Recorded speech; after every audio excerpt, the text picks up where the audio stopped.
আপনি কি দেখছেন বলেন? আমি সকালবেলা আসছি, আসার পরে এখানে এসে দাঁড়াইছি, দেখে ওদের বালু ট্রাক আসছে। বালু ট্রাক আসছে, এখানে আমাদের 2000 ইট ছিল। এই জায়গা আমাদের হাম্মামের পানি, আমাদের দোয়া ফেললা পানি। এখানে কতজন লোক আসছে আজকে? এরা বাইরের থেকে মনে হয় 40-50 জন, আমরা তোর গুনি নাই, আনুমানিক লোক আইডিয়া করে বলতে 40 থেকে 50 জন হবে। হেরা লোক ধরাই নিয়ে আইছে।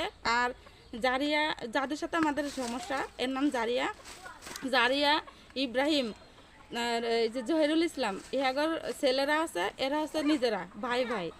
আর জারিয়ার হুমন্দি, হালা হুমন্দি, ইহার শালি জেট যা আসছিল আত্মীয় স্বজন সব আনছে। এরা সবাই মিলে না হলেও 60-70 জন লোক হবে আজকে এখানে। আপনার এই ঘটনাটা কি বিচার চান? আমরা এই ঘটনাটা আপনাদের কাছে একটা সুস্থ সুন্দর একটা বিচার চাই, যাতে এই যে আমাদের মারধর করছে, এই যে অত্যাচার করছে, আপনারা সাপেক্ষে প্রমাণ স্বরূপ সব দেখিয়েছেন, হাসপাতালে যাওয়া গেছেন। আর আমাদের কাছে ভিডিও আছে, যদি পারেন দেখতে চান। আমার যে ঈদ মারছে আমার দর্শক এতক্ষণ শুনলেন আপনারা তোরাকগঞ্জ লরেন্স ইউনিয়নের 2 নম্বর ওয়ার্ডে জি এই জাহিরগঞ্জ জি 40-50 জন অস্ত্রধারী সন্ত্রাসী দিয়ে অস্ত্র আছে, ভিডিও আছে, ভিডিও সন্ত্রাসী দিয়ে এই জমিটা জোরপূর্বক দখল করে। ছিল না, ওদের হাতে ছিল না।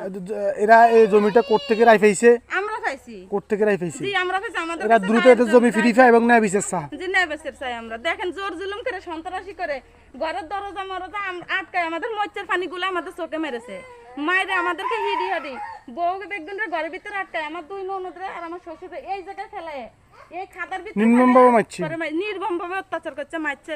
এগের কোনো কিচ্ছু রাখে না, কাপড় চোপড় খুলে ছিঁড়ে বিড়ে কিচ্ছু নাই, বস্ত্র করে ফেলেছে, ফিরতে শুধু প্রকাশ্যে প্রকাশ্যে সকলের সামনে। ভিডিও আছে আমাদের কাছে।